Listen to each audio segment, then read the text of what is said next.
You all have come now to Bangalore, and yesterday you had gone to Mysore, which was ruled by Mahishasura. That's the reason you didn't get your food. It crossed you. It's better not to eat food in such places, isn't it? All right. So, it's a very beautiful place, Bangalore is.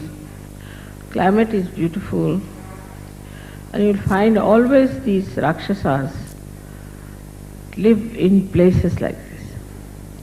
Like in Pune, you have no uses. Rajneesh was there. Here is this Mahishasura. They always try to find places which are cold because they have so much heat in their body. Now, as you know, there is one more Rakshasa here who has to be exposed.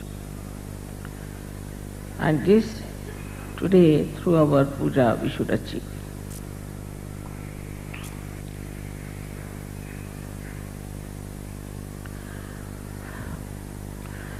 In the olden days, when the goddess had to fight the Rakshasas were not involved in human beings as such. They didn't become gurus or anything. And so now we find in Kali Yuga, they have gone into the brains of sadhakas, of their devotees. It's very difficult to remove them. And once they go into the brain of the sadhakas, then sadhakas become, of course, possessed. They suffer. They have all kinds of problems. Despite that, they stick on to that person because they are mesmerized, very much mesmerized. And this mesmerism makes them absolutely so strong-headed that even if they have to die, they won't give up their gurus.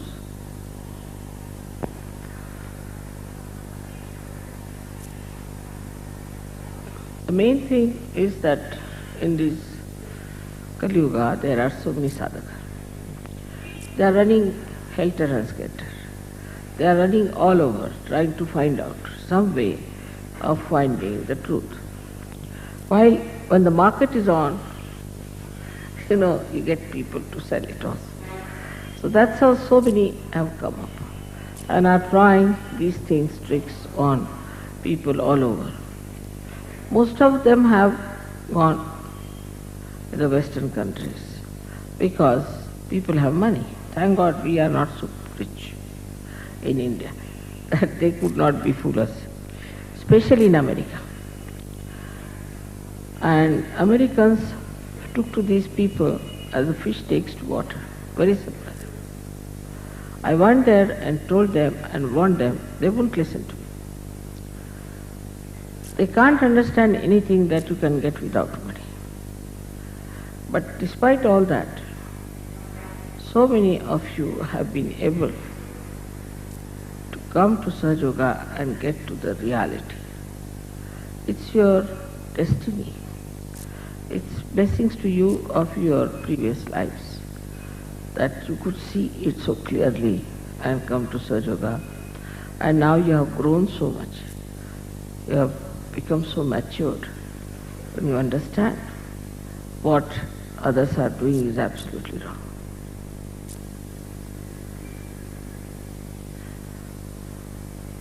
Also, somebody told me about this fellow boy John misbehaving with these homosexuals and all that and calling them Hare Rama, Hare Krishna, all nonsense.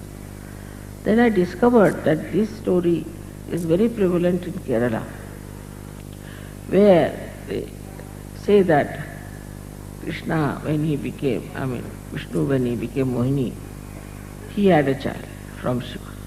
They're absurd. And now Murthy is telling me, when I told you this story, you said this blasphemy, this is sin. Same way I feel. It's very dangerous also to play about with a person like Vishnu.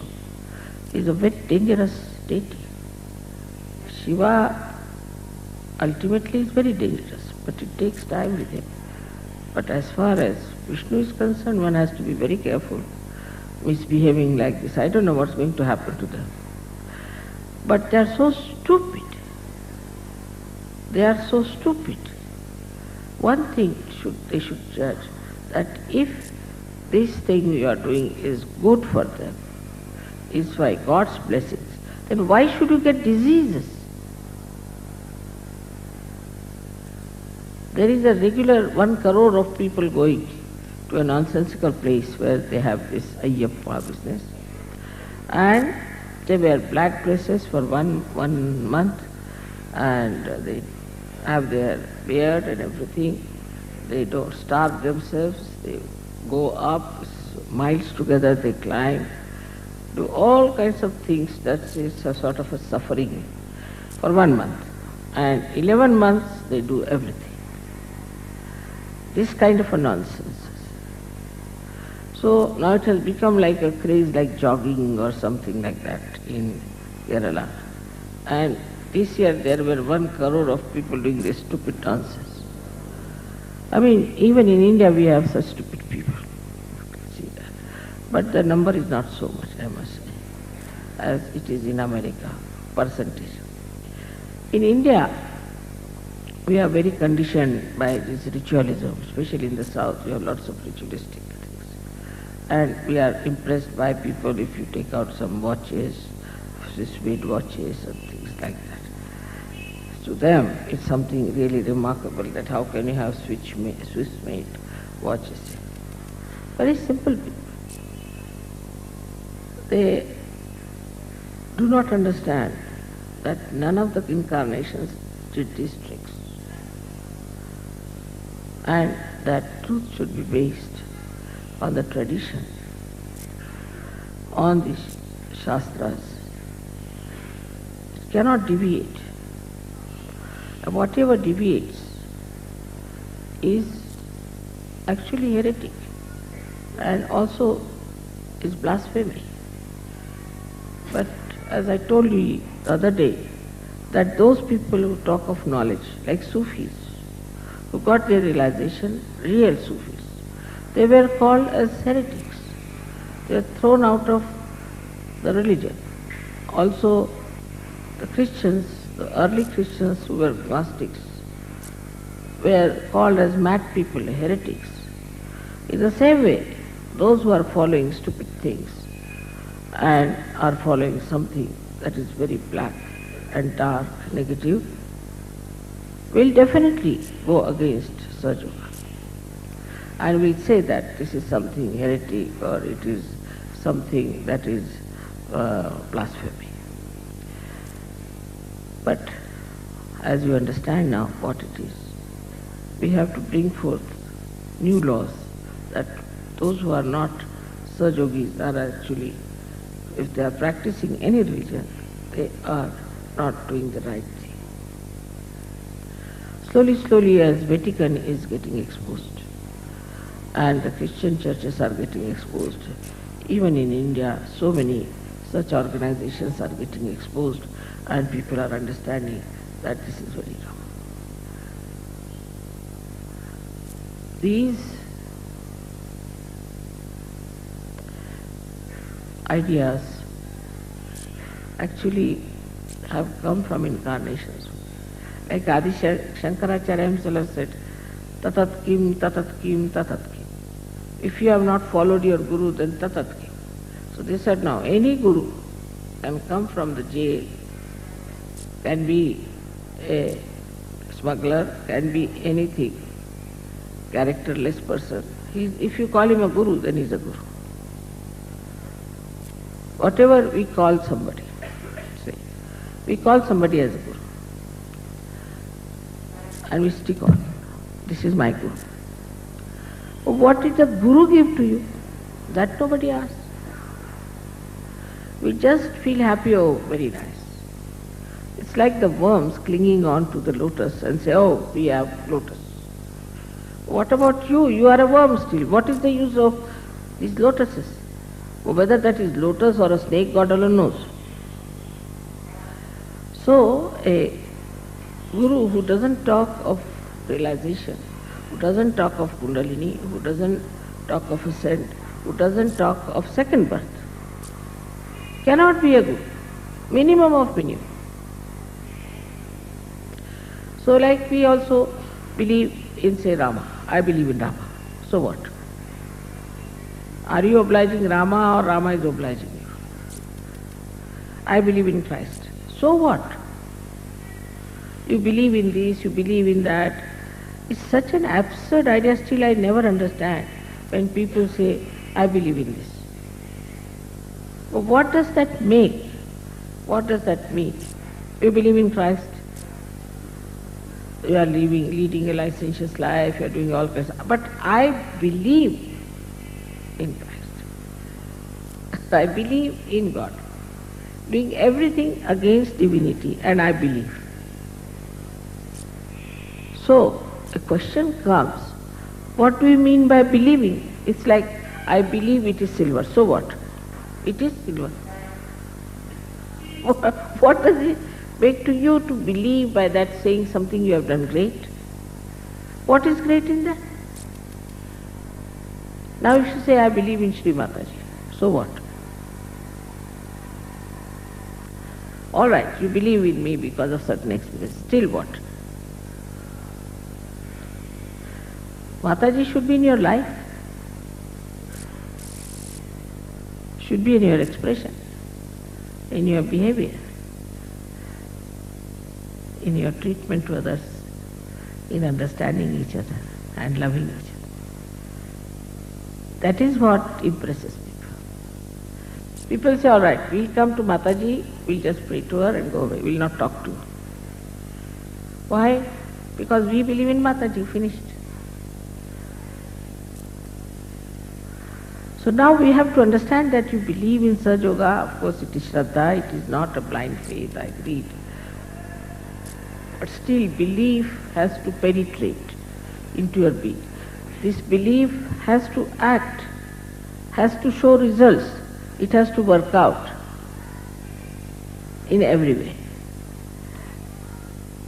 Somebody might say that we believe in Mataji and she does everything. She'll do bhakti for us. I should sit down and sing the song of Mataji or what? So what is going to come from your side? That is what we have to understand. And once that starts working, then these demons and these rakshasas will all vanish, no problem. So what am I doing for Sahaja? We should ask the question, what am I doing? Now, if you make this instrument, and then what if it is not doing anything, what's the use of making the instrument?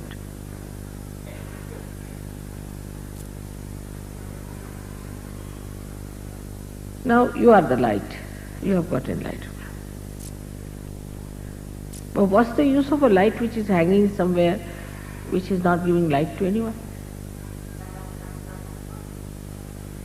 So when you are giving light to others, in a very innocent manner, in a very reciprocal manner, not this way that we are giving light because we want to have an advantage over it, or we want to show off, or any all nonsensical things that are there. Then the derailment starts. People start saying, oh, I am this, I am that. But with full understanding that we are instruments in the hands of the divinity, and we are just enjoying that divinity flowing through us and working out. You won't feel tired, you won't feel upset, you will not be in any way in trouble. But this has happened with you. You are so matured, but still we all have to decide that now we are going to India to get ourselves the whole joy of the tour. But for what? Not to keep to yourself, but to share it with others. This joy is for you to share it with others. Unless and until you learn that, your ego will come back again and again. And also you have seen the way people who have been even spreading Sahaja Yoga got into the mess of ego. So one has to be very careful. The more you are rising in your divinity, more you are maturing, you have to be very careful. See, on a tree, if you see, if there's a leaf, no insect will enter. If there's a flower, the insect will come and it will make it into a fruit. But when it is a fruit, then the insect will enter and eat it off.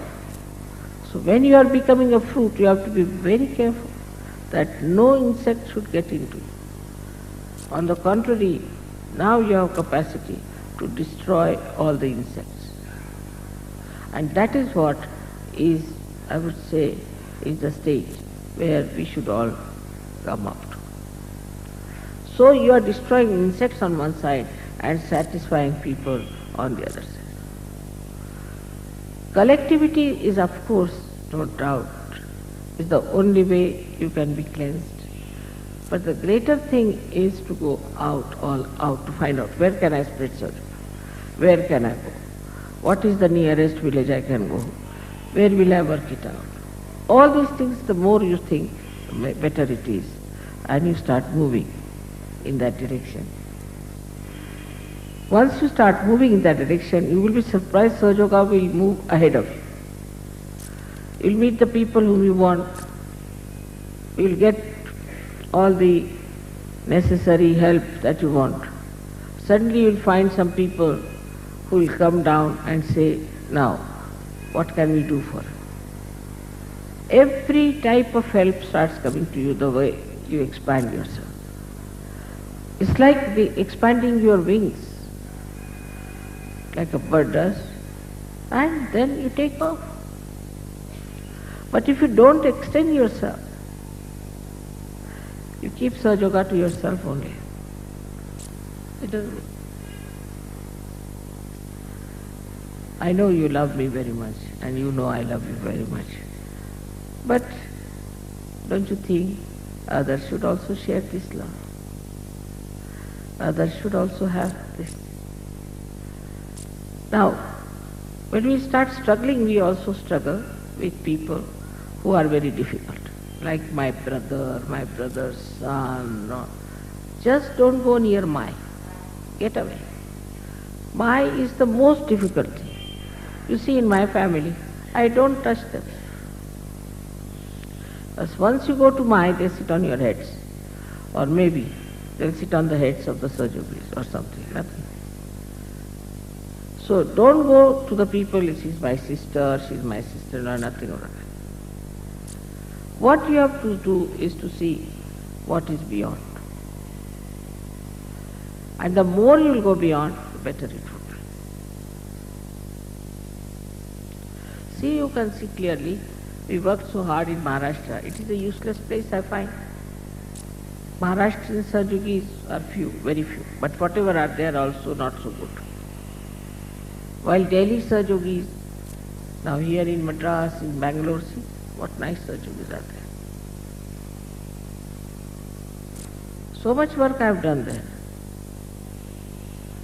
So those who are very near to you always cannot see the greatness of you. Like if you go near the big mountain, you cannot see the big mountain. You have to be away and then you see. In the same way, when you want to do some work with anyone, try to see that you are not closely related, nor do you have any connections with them.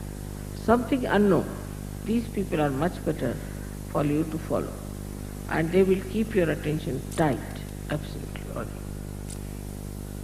Otherwise, the people who are known to you will trouble you. Now, there are many difficulties in spreading Sahaja Yoga. There were many, many more before. Slowly, these are coming down. Naturally, it is much better than at the time of Thomas, because he had to hide his treatise to save it from others. He thought a day will come when there will be resurrection time, then this treatise will be. Imagine, only 48 years back, now it would be about 50 years back, it was discovered. It was not discovered before. He had to hide it. But now we are not to hide. We have to go all out and must know, must forgive.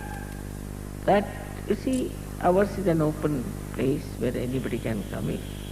So we get all kinds of people. If we go and meet people also, there is all kinds of oppositions. All these things, doesn't matter.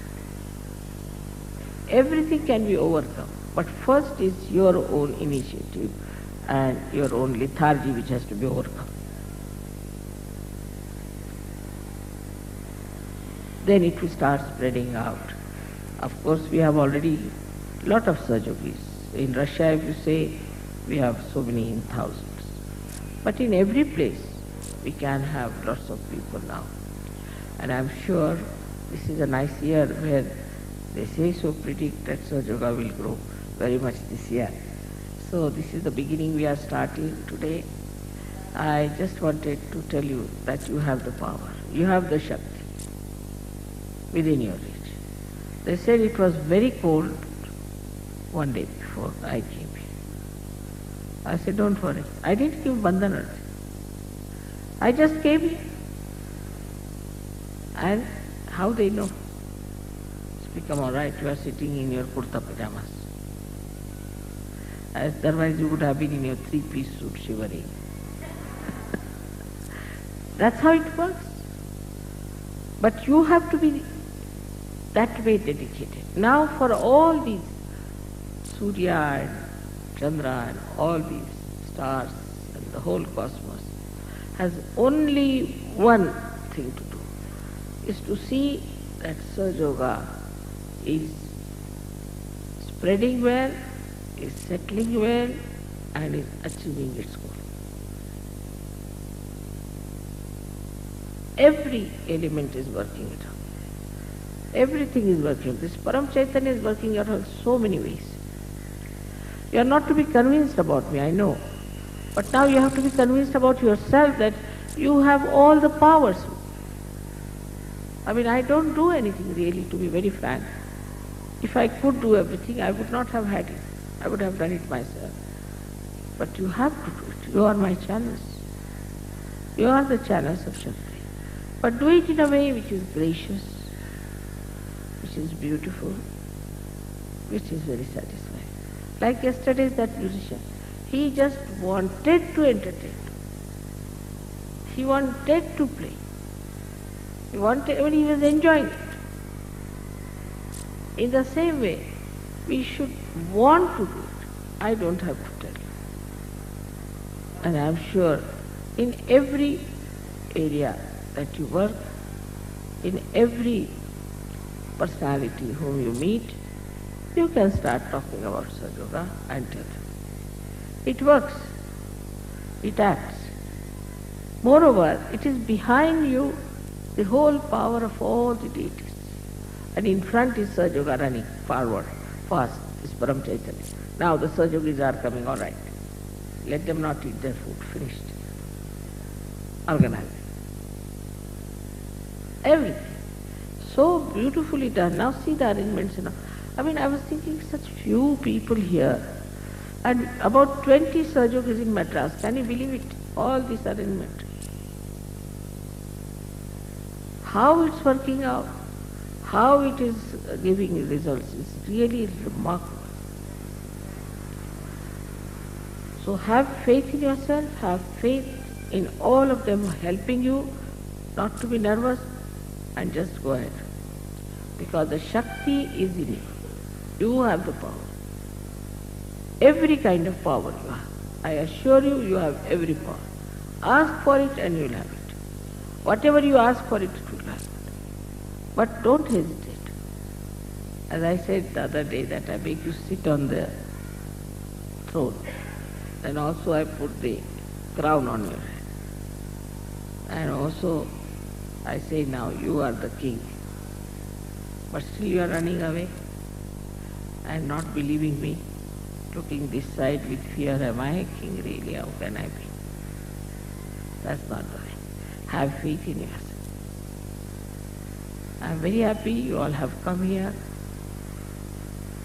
We are trying to do whatever is possible to make you comfortable and for you to provide whatever is necessary.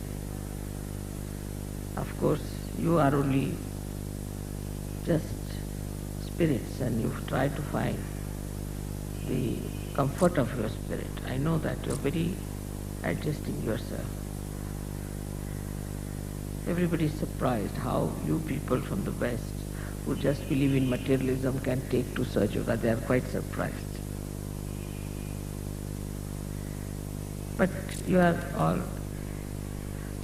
very sweet people.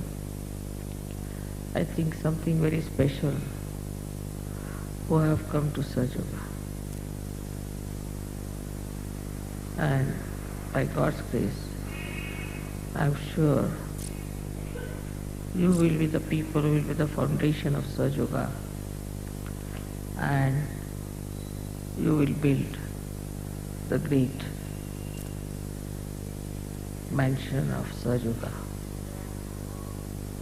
with your wisdom, faith, Shakti and love. Today we will worship the Shakti, very much needed. The Shakti who destroyed all the devils, all the Rakshasas. That is what we are going to worship today. The Shakti within you and without. It's your desire which is going to work. So today we are going to worship the Shakti itself, Mahakali.